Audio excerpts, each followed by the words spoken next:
Now, Nairobi's Kibera slum has been synonymous with the so-called flying toilets. But a new phenomenon there has seen a rather surprising change of lifestyle and a business opportunity stretching from Kibera in Nairobi County all the way to Kirinyaga and Nyeri counties. A new business idea is seeing the flying toilets flying not over people's heads and houses, but away into the farms to help produce food crops. Fatma Pole has that story. In Nairobi's largest slum, an early morning is characterized by a hustle and bustle of activities. Kenyans from all walks of life in a hurry to make a living. In Kibra, the simple act of going to the toilet is far from simple. With the makeshift shacks crammed together, there is hardly any space to build a toilet, most resorting to the infamous flying toilets. It is out of this need that 51-year-old Margaret Mutuku has found a way to make a living. So every morning, she walks around the slums collecting these green and white bags of human waste, now known as the pre-poo. Imenifaidi sababu kwangu nimeweka kiasi yangu, sababu mimi ni faceless na mimi na collect. Na nimeweka vitu zangu na uzoza nikitoka hapa naendanga kuingia kwa kazi nyingine. The Pee Pool, coined from Pee Poop and People, is an initiative by Swedish International Agency and UK Aid, which acts as a biodegradable, self-sanitizing, single-use toilet. It is this slim bag with a larger liner tucked inside, both made of biodegradable plastic and designed to fit over a small pot. Inside the bag are a couple of spoonfuls of granulated urea, an ammonia that eliminates dangerous pathogens contained in feces and urine within 2 to 3 weeks. After use, the bag is knotted and mostly left outside the houses. And this is where Margaret comes in. Nikikosa kukuja nitume mtu mwingine. Unasikia watu wanateta sababu hawafanyi venye na wafanyanga. Wengine wanawaacha sababu hawajui. Kama nimetuma mtu mgeni, unajua hata jua mahali kwa simawekwa, lakini mimi najua mahali pote wenye wanaweka, mimi napitia.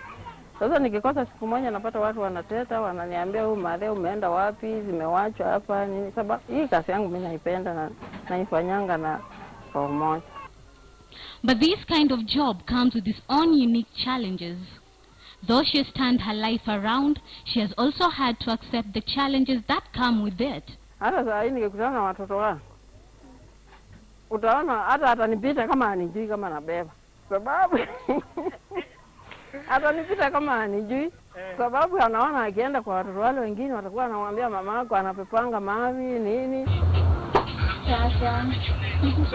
But before there was people and the efforts of the government to transform Kibra, residents like Doreen Mwanzia, a new mother, say relieving themselves was their worst nightmare.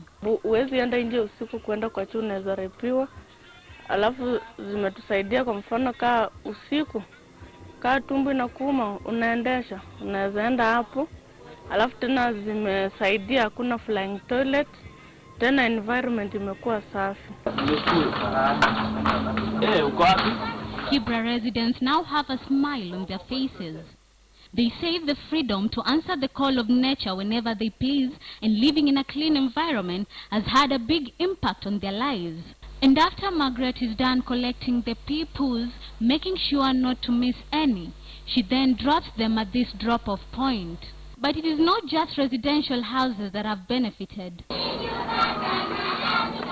This school is among the many in Kibra that have also adopted the Pee Poo project. Before, the cost of evacuating latrines had become overwhelming, almost forcing the closure of the school. But today, as the teachers go about the normal lessons, they have included a special lesson, training these children on how to use the Pee Poo. There were cases of stomachache, diarrhea, and just being teachers and at school, we were not able to know what was causing this. But slowly by slowly, we came to learn that the parents and the guardians of these children were understanding that there is a problem with the toilet. In a week, we collect between 20,000 to 25,000 in schools, because we are reaching at least a population of, there are 100 schools have at least a population of 18,000 students. The pre-poo is collected from different villages within Kibra. It is then brought here, where it is stored for about 4 weeks and later transported to Kirinyaga County, where a whole new process begins. After decomposing, it is then ready to be transported to different parts of the country, where it is used as fertilizer by farmers. In Kiamboi village in Kirinyaga County, we meet one such farmer who has been using the pea-poo fertilizer. Njeru Nyaga tells us that the pea-poo fertilizer has given his business a major boost. Take for instance these healthy tomatoes, which will easily put other tomatoes to shame. Haina gharama, na kwa sababu inakuanga nzuri, ile kitu inakuanga shida ni harufu tu. Watu wanasema iko na harufu juu sana kuliko fertilizer. But it's not just tomatoes.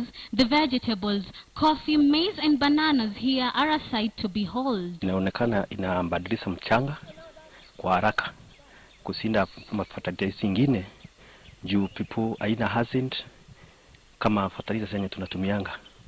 Kwa hivyo na kwa mavuno, ukipanda mmea unapata mazao mingi kushinda ukitumia fertilizer ingine. But the farmers say that it will obviously take a while before all farmers can embrace this new kind of fertilizer and overlook the fact that it comes from human waste. While the pea-poo is still unproven as a long-term solution in solving the toilet crisis for slum dwellers, it has definitely made it a tad more bearable. The link to farming only seeks to make it more viable, but then again, only time will tell. Padma Pole, KTN News.